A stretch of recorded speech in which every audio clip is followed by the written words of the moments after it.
Cafe কার্যত কলকাতার college স্ট্রিটের কফি হাউসের মতো। ব্যাঙ্গালোর শহরের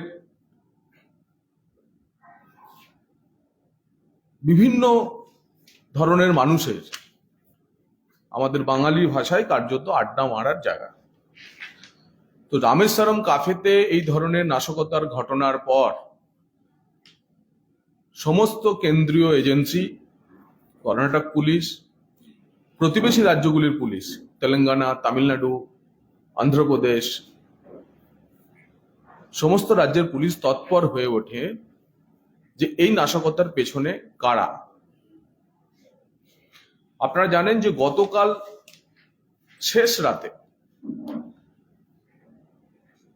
দীঘার একটি হোটেল থেকে এই রামেশ্বরম কাফে ব্লাস্টের দুজন অভিযুক্ত গ্রেপ্তার হয়েছে।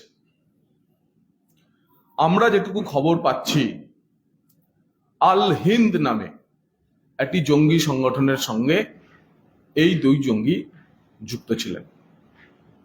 গত 4 বছর ধরে ব্যাঙ্গালোরে এরকম একটি নাশকতার ঘটনার পর তারা গা ঢাকা দিয়েছিলেন এবং এই গা ঢাকা দেওয়া অবস্থাতেই তাদের দ্বিতীয় নাশকতার কাণ্ড রামেশ্বরম ক্যাফে।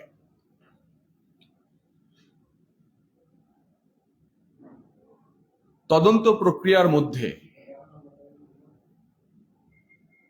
বিশেষ করে এরকম একটি সংগঠনের দুই খতরনাক জঙ্গি, যে জঙ্গিরা আমরা যতটুকু খবর পাচ্ছি উচ্চ শিক্ষিত, অনর্গল ইংরাজি, হিন্দি এবং কন্নড় বলতে পারে।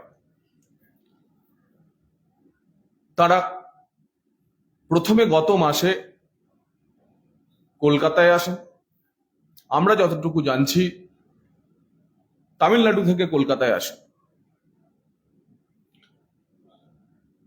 এবং তারপরে গত 3-4 দিন ধরে কেন্দ্রীয় এজেন্সি তাদের নিশ্চিত গতিবিধি অনুসরণ করছিল। গতকাল 10টা নাগাদ জঙ্গি দমনের যে কেন্দ্রীয় সংস্থা এনআইএ জানতে পারে নির্দিষ্টভাবে কোথায় এই দুই জঙ্গি লুকিয়ে আছে। সঙ্গে সঙ্গে অপারেশন লঞ্চ করা হয় এবং যেহেতু রাজ্য পুলিশের এলাকায় এই ধরনের একটি অপারেশন হচ্ছে, এনআইএর পক্ষ থেকে রাজ্য পুলিশকে আগাম জানিয়ে দেওয়া হয় যেরকম একটি অপারেশন লঞ্চ হচ্ছে এবং তারা সহযোগিতা করুন। রাজ্য পুলিশ, বিশেষ করে পূর্ব মেদিনীপুর জেলা পুলিশ সহযোগিতা করে এবং দুই জঙ্গিকে, খতরনাক জঙ্গিকে এনআইএ এবং জেলা পুলিশের যৌথ অভিযানে গ্রেপ্তার করা হয়। আমরা যেটুকু খবর পাচ্ছি যে কাউন্টার টেররিজম অপারেশনের এই ধরনের ঘটনায় বরাবরই রাজ্য এবং কেন্দ্রের তদন্তকারী সংস্থাগুলি যৌথভাবে কাজ করে। এই ঘটনার ক্ষেত্রেও তল্লাশিতে যাওয়ার সময় এনআইএ জেলা পুলিশের সাহায্য চাইলে রাজ্য পুলিশের এক কর্তার মাধ্যমে সেই সাহায্যের হাত রাজ্য পুলিশ বাড়িয়ে দিয়েছে, সেজন্য রাজ্য পুলিশের ধন্যবাদ প্রাপ্য। কিন্তু একই সঙ্গে কয়েকটি প্রশ্নও রয়েছে। আমরা দেখলাম মুখ্যমন্ত্রী কোন এক সভায় দাবি করেছেন 2 ঘন্টার মধ্যে এমন জঙ্গিদের নাকি তার পুলিশ গ্রেপ্তার করেছে। আমাদের প্রশ্ন, গ্রেপ্তার হওয়ার আগে পর্যন্ত এই জয়েন্ট অপারেশন প্রসঙ্গে মুখ্যমন্ত্রী কি বিন্দু বিসর্গ কিছু জানতেন? নাকি জঙ্গি দুজন গ্রেপ্তার হয়ে যাওয়ার পর, এনআইএর হেফাজতে চলে যাওয়ার পর আনুষ্ঠানিকভাবে মুখ্যমন্ত্রীকে খবর দেওয়া হয়। 2, এই দুই জঙ্গির ফুটপ্রিন্ট গত মাসে কলকাতাতে পাওয়া যায়। সেই হ্যান্ডলার কে কেন্দ্রীয় তদন্তকারী সংস্থাগুলি তা জানে। সেই হ্যান্ডলারের পরিচয় যে রাজ্য পুলিশ দাবি করছেন তারা গ্রেপ্তার করেছেন, তারা প্রকাশ করবেন কি? 3, এই হ্যান্ডলারের, এই দুই জঙ্গির আরেকটি হ্যান্ডলার, তার ট্রেস পাওয়া যাচ্ছে বিদেশে। তার সঙ্গে পশ্চিমবঙ্গের কোনো যোগ আছে কি? 4, যখন তেলেঙ্গানা, তামিলনাড়ু এবং কর্ণাটক পুলিশ হন্যে হয়ে এই দুই জঙ্গিকে খুঁজছে, লজিস্টিক্সের ব্যাপারে কিছু হেল্প দিয়েছিল এমন দুজন একজন গ্রেপ্তার হয়েছে ইতিমধ্যে, তখন কার ভরসায় এই দুই আল হিন্দ জঙ্গি কলকাতায় এলেন? এবং রাজ্য পুলিশ যদি এতটাই তৎপর, তাহলে গত 3-4 দিন ধরে রাজ্যের বিভিন্ন প্রান্তে ঘুরে যখন দীঘার হোটেলে এই দুই জঙ্গি ওঠে, তখন রাজ্য পুলিশ তাদের গ্রেপ্তার করতে পারেনি কেন? যতক্ষণ না পর্যন্ত কেন্দ্রীয় সংস্থা, সব সংস্থার নাম প্রকাশ্যে না আনাই ভালো, এটা অনেকগুলি সংস্থার মিলিত কাজ, সামনে থেকে তাদের গ্রেপ্তার করে আনার কাজ করেছে এবং ইন্টেলিজেন্স গ্যাদারিং এর কাজ করেছে এনআইএ এবং জেলা পুলিশ। তো রাজ্য পুলিশ মমতা বন্দ্যোপাধ্যায়ের যদি এত তৎপর, তাহলে গত মাসে যখন ফুটপ্রিন্ট পাওয়া গেল, গত 3-4 দিন ধরে যখন কন্টিনিউ মুভমেন্টে রয়েছে এই দুজন জঙ্গি, তখন রাজ্য পুলিশ তাদের গ্রেপ্তার করতে পারলো না কেন? নাম ভাড়িয়ে, ভুয়ো পরিচয়পত্র দিয়ে যখন তারা দীঘার হোটেলে পর্যন্ত উঠলো, তাও কেন দীঘা থানার স্ক্যানারে এলো না? যতক্ষণ না পর্যন্ত কেন্দ্রীয় এজেন্সি নির্দিষ্টভাবে তাদের ট্র্যাক করে ধরতে যাওয়ার জন্য অপারেশন লঞ্চ করে এবং প্রায় দীঘাতে পৌঁছানোর আগে পুলিশকে জানানো হয় এবং পুলিশের সহযোগিতা চাওয়া হয়, তখনই এই দুই জঙ্গি ধরা পড়ে। তার ফলে কার্যত বোকার মতো যারা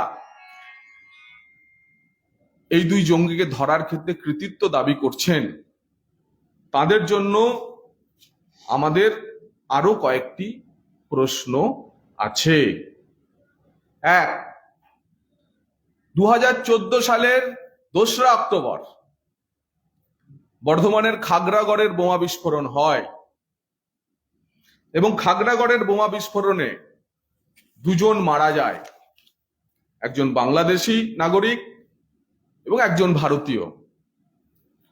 পশ্চিমবঙ্গ পুলিশ ওই বিস্ফোরণের আগে পর্যন্ত বাংলাদেশের জামাতুল মুজাহিদিন বাংলাদেশ, তার জঙ্গিরা যে বর্ধমান শহরের মধ্যে ঘাঁটি গেড়ে বসে আছে তা কি জানতে পেরেছিলেন?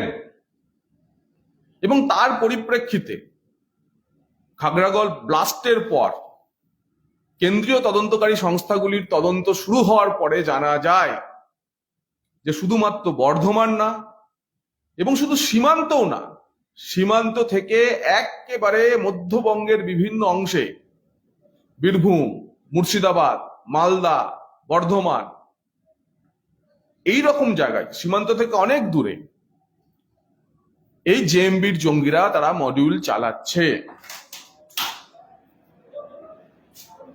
সেই সঙ্গে এই খাগড়াগড় থেকে, বাংলাদেশ থেকে তারা খাওয়া জেএমবির যে জঙ্গিরা, মূলত দুই মহাজঙ্গি যাদের বলা হয়, এক সালাউদ্দিন, দুই কৌসার। এই সালাউদ্দিন যে ছিল তারা জেএমবির মডিউল তৈরি করতো, কৌসার ছিল আইডি এক্সপার্ট। আপনারা এর মধ্যে অনেকেই খাগড়াগড় ব্লাস্ট কভার করেছেন, এই নামগুলির সঙ্গে আপনারা পরিচিত। তারা বাংলাদেশ থেকে তারা খেয়ে পশ্চিমবঙ্গ, আসাম এবং ঝাড়খণ্ডের বীরভূম লাগোয়া পাকুড় এলাকাতে বড় ধরনের মডিউল তৈরি করতে বা অর্গানাইজেশন তৈরি করতে সক্ষম হয়। 2014 সালে একজন অবসরপ্রাপ্ত সেনা জওয়ানকে কেন্দ্রীয় তদন্তকারী সংস্থা গ্রেপ্তার করে। সেই অপারেশনও এসটিএফ এর সঙ্গে যৌথভাবে হয়েছিল। তিনি আইএসআইয়ের হয়ে চরবৃত্তি করছিলেন। 2016 সালে অধুনা ভারতীয় নাগরিক, পরবর্তীকালে পাকিস্তানে চলে গিয়ে পাক নাগরিক, তারা ধরা পড়ে, কলকাতা থেকে ধরা পড়ে। 2016 সালে আরো একটি বড় ঘটনা আপনারা জানেন, গার্ডেন রিচ শিপবিল্ডার্স যে কেন্দ্রীয় প্রতিষ্ঠান যেখানে যুদ্ধজাহাজ তৈরি হয়, সেখান থেকে আইএসআই এর চরবৃত্তির অভিযোগে একটি বড় মডিউলকে গ্রেপ্তার করা হয়। 2018 সালে বোধগয়ার কালচক্র মাঠে যে বোমা বিস্ফোরণ হয়, তার সঙ্গেও বাংলার নিবিড় যোগাযোগ প্রতিষ্ঠিত হয়। সেই ঘটনার মূল অভিযুক্ত আহমেদ আলী ওরফে কালু,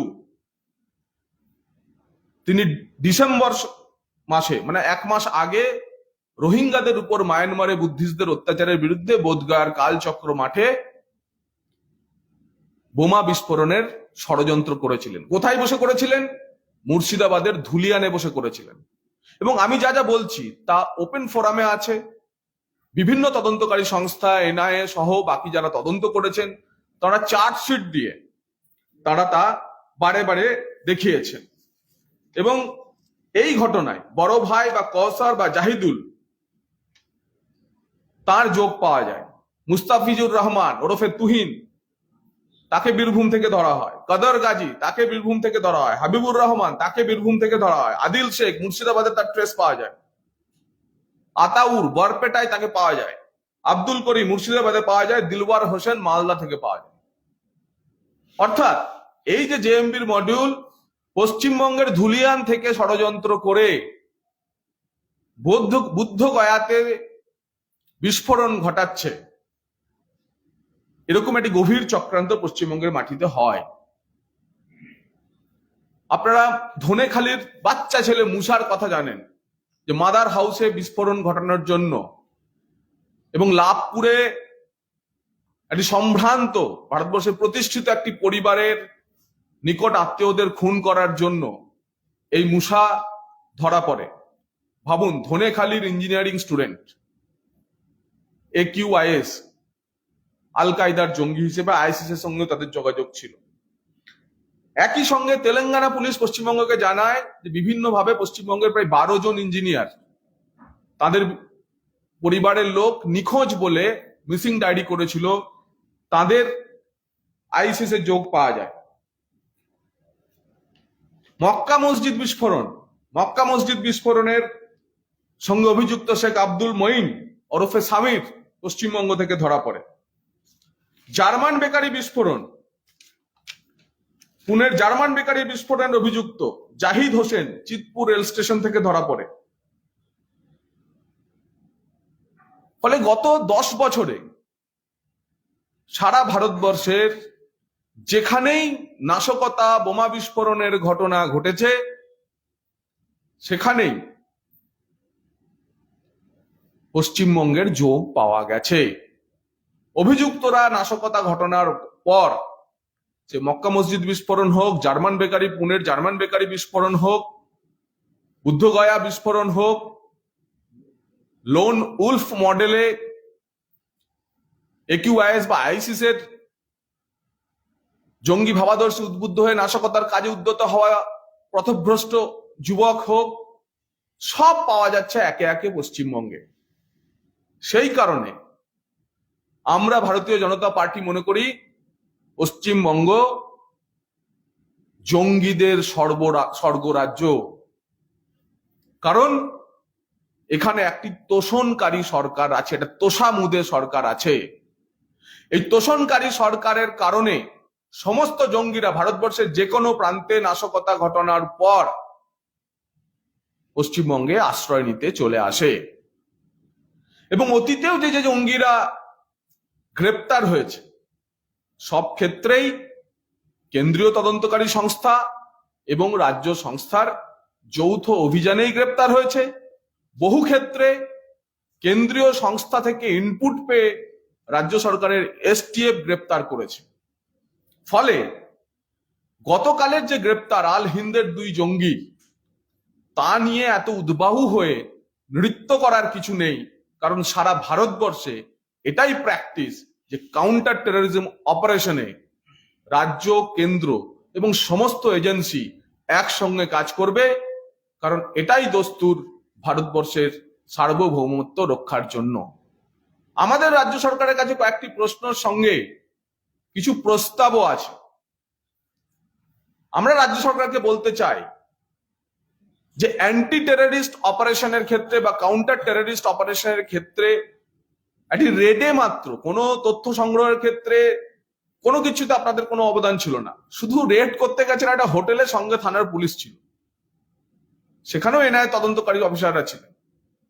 তার জন্য যদি কৃতিত্ব নেন আপনারা, এই যে করাপশনের বিরুদ্ধে, আমি এই শব্দটি ব্যবহার করছি, অ্যান্টি টিএমসি যে অপারেশন হয়, মানে করাপশন মানে তো সবাই জানে 1 2 3 4 তৃণমূলের সবাই চোর।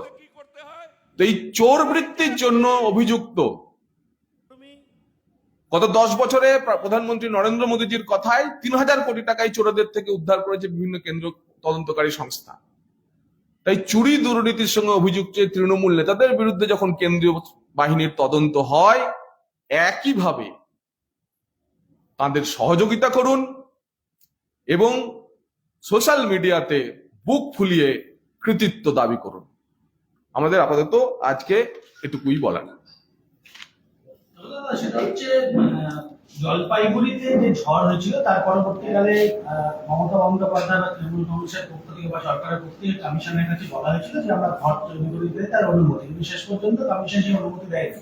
আজকে মুখ্যমন্ত্রী উত্তরবঙ্গের সভা থেকে তিনি বললেন যে আমরা গরিব মানুষকে সরকার থেকে 1,20,000 টাকা করে দেবো, আপনারা ঘর তৈরি করে নিন। কমিশন যদি আমাকে এই নিয়ে কেস দিতে থাকে আমি কেস নিতে রাজি আছি গরিব মানুষদের স্বার্থে। সেক্ষেত্রে কি আপনারা মনে করছেন আদর্শ আচরণবিধি লঙ্ঘন করেছে? দেখুন, প্রথমত কোনো ধরনের ক্ষতিপূরণের টাকায় মুখ্যমন্ত্রী তার নিজের বেতনের টাকা থেকে দেন না।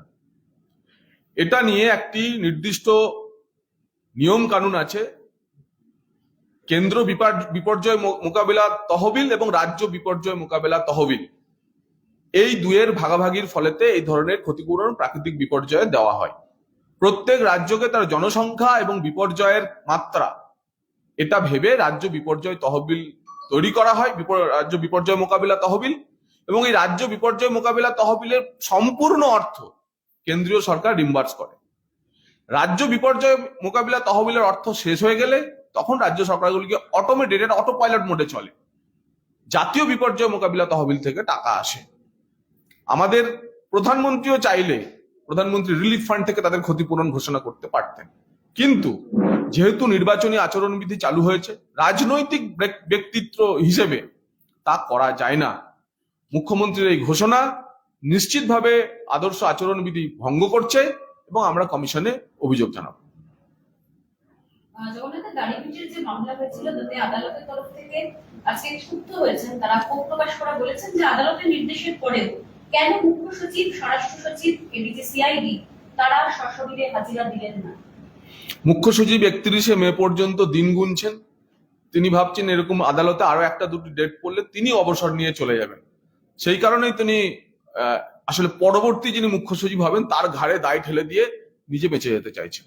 এনআইএ সূত্রে যেটা জানানো হচ্ছে যে এই দুই অভিযুক্ত রামেশ্বরম কাফে তারা বিস্ফোরণের 15 দিন পর এই রাজ্যে এসেছিল, 28 দিন ধরে রাজ্যের বিভিন্ন প্রান্তে ঘুরেছে। এবং আপনি যেটা বললেন যে যাদের ভরসায় তারা এসেছিল, আপনার কি বক্তব্য? গত মাসে এই দুই জঙ্গিকে কলকাতা শহরে প্রথম এদের হদিশ মেলে। আমার প্রশ্ন, কলকাতা শহরে কোন হ্যান্ডলারের কাছে এই জঙ্গি দুজন এসেছিল? যদি তদন্ত নিয়ে রাজ্য পুলিশ সব জানে, আজ রাজ্য পুলিশ এবং মুখ্যমন্ত্রী, তিনিই তো সব, মুখ্যমন্ত্রী জানান কোন হ্যান্ডলারের কাছে কলকাতায় এই দুজন জঙ্গি গত মাসে এসেছে, এবং রোমহর্ষক জিনিস বেরিয়ে আসতে চলেছে এই তদন্ত হলে পরে। এই তদন্ত যখন বেরোবে আস্তে আস্তে রোমহর্ষক জিনিস বেরিয়ে আসতে চলেছে বলে আপনাদের জানিয়ে রাখছি। আপনাদের কি বক্তব্য যে শাসক দল, রাজ্যের শাসক দলের কারো পৃষ্ঠপোষকতা ছিল? আমাদের স্পষ্ট বক্তব্য যে হ্যান্ডলারের কাছে এই দুজন জঙ্গি গত মাসে প্রথম এসেছিল তার নাম রাজ্য সরকার সাহস থাকলে প্রকাশ করবে। আপনারা বলছেন না কেন? তদন্ত প্রক্রিয়ার সময় সব কথা বলা যায় না। কোনো সময়সীমা বেঁধে দেবেন এক্ষেত্রে? কারণ ইতিমধ্যে এসপির তরফ থেকে তারা এত বড় একটি জঙ্গি হানা, এত বড় একটি বোমা বিস্ফোরণের ঘটনায় যেখানে সারা দেশের 5টি-6টি রাজ্য পুলিশ এবং সমস্ত কেন্দ্রীয় তদন্তকারী সংস্থার জড়িয়ে, সেখানে আমি কোন চুনোপুঁটি যে আমি তদন্তের সময়সীমা বেঁধে দেবো বা হ্যান্ডলারকে তার পরিচয় প্রকাশ করব? ঠিক কালের নিয়মে তা প্রকাশ পাবে এবং আমরা আশা করব দ্রুত প্রকাশ পাবে। দুটো প্রশ্ন, এক হচ্ছে রাজ্য পুলিশ যাদেরকে নিয়ে উদ্বাহ নৃত্য করছে, মুখ্যমন্ত্রী কিছুক্ষণ আগেই বললেন, সেই রাজ্য পুলিশকে দেখা যাচ্ছে যে অমিত মালভি আপনাদের কেন্দ্রীয় নেতা, তাদের সঙ্গে রিপিটেডলি তারা সোশ্যাল মিডিয়াতে তর্ক করছেন, এই মুহূর্তেও তর্ক প্রক্রিয়া চলছে। আর দ্বিতীয় কথা, কুণাল ঘোষ তিনি টুইট করেছেন ঘটনার পরে, তখনও মুখ্যমন্ত্রী বলেন, সেখানে সরাসরি তিনি লিখছেন যে এনআইএ কেও মানতে হলো রাজ্য পুলিশের সক্রিয় সহযোগিতার কথা। বেঙ্গালুরু বিস্ফোরণে জড়িত বলে যাদের গ্রেফতার করেছে তাদের প্রেস রিলিজেও রাজ্য পুলিশের সহযোগিতা করেছে, এবং কাঁথি সেখানে সবাই জানে কোন পরিবার দুষ্কৃতীদের আড়ে আশ্রয় দেয়। একেবারে দেখুন, আপনার কথাতেই স্পষ্ট যে রাজ্য পুলিশ যদি চোর ধরা বাদ দিয়ে, চোরেদের জেলে ভরা বাদ দিয়ে, নাশকতার তদন্ত বাদ দিয়ে সোশ্যাল মিডিয়ায় ঝগড়া করে, তাহলে রাজ্য পুলিশ কালীঘাটের কলতলায় যাক। আর শুভেন্দু অধিকারীকে নাম না করে আক্রমণ করলেন কুণাল ঘোষ টুইট করে এই ঘটনাতে, যেহেতু কাঁথি সন্নিহিত অঞ্চলে রয়েছে। আমি যা যা প্রশ্ন রাখার আশা করব তৃণমূলের তরফে ওই প্রশ্নগুলির জবাব দেওয়া হবে। যা যা প্রশ্ন রাখার আমি রেখেছি, 5-6টি প্রশ্ন রেখেছি, যা যা বলার আশা করব তৃণমূল তার জবাব দেবে। আজকে প্রধানমন্ত্রীর আবাস যোজনার নামটা উনি নেননি, তা না করে উনি বাংলার বাড়ি করে বলেছে, বাংলার বাড়ি করে দেওয়া হবে, বাংলার বাড়ি করে দিচ্ছে পশ্চিমবঙ্গ। এই যে দাবিটা, এইটা কিভাবে দেখছেন? দেখুন, উত্তরবঙ্গের মন থেকে তৃণমূল মুছে গিয়েছে, তা মুখ্যমন্ত্রী বুঝেছেন। তাই এবার বাংলার বাড়ি ইত্যাদি কথা বলে মানুষকে বিভ্রান্ত করার চেষ্টা করছেন, কিন্তু জানে উত্তরবঙ্গ সহ দক্ষিণবঙ্গের সমস্ত মানুষ যে এ রাজ্যের 45 লক্ষ মানুষের কাঁচা বাড়ি যাদের ছিল তাদের পাকা ছাদ দিয়েছেন নরেন্দ্র মোদী। মাঝপথে কিছুটা বিরতি আছে চোর ধরে জেল ভরার জন্য। এই চোর ধরা এবং জেল ভরার কাজ শেষ হলে আবার পশ্চিমবঙ্গের মানুষ বকেয়া যে 11 লক্ষ বাড়ি আছে তা পাবেন। এখন শশীপাদা বলছেন যে এনআইএ রাজ্যের কোনো প্রশংসা সহ্যই করতে পারে না। এনআইএ রাজ্যের কোনো প্রশংসা, রাজ্য পুলিশের প্রশংসা সহ্যই করতে পারে না। আমি তো যতটুকু জানি এনআইএ এর যৌথ বিবৃতিতেই রাজ্য পুলিশের সহযোগিতার কথা লেখা রয়েছে। ঠিকমতো ব্রিফিং হয়নি ওনাকে, কি বলতে হবে সেটা নিয়ে ওনার ঠিক ব্রিফিং নেই। আর তাছাড়া উনি একটু ওই রেশন এবং পোষণ এই দুই নিয়েই ফেঁসে আছেন, তো উনি এবং ওনার দল, তো সেসব নিয়ে ওনার একটু ফোকাস রয়েছে।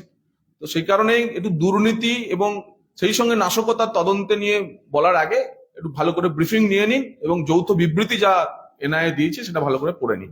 বড় অভিযোগ এসেছে, বলছেন কেন জলপাইগুড়িতে বিধ্বস্ত অঞ্চলে বাড়ি তৈরি করতে দিল না কমিশন, অথচ বালুরঘাট থেকে দিল্লি রেল চালু হলো এফসিসির মধ্যে। শশীপাদা বলছে নির্বাচন কমিশনের জবাব দেবে, এর জবাব আমরা কেন দেব?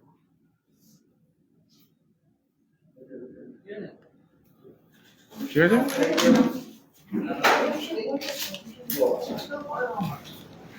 একটা অভিষেক মানে বলবো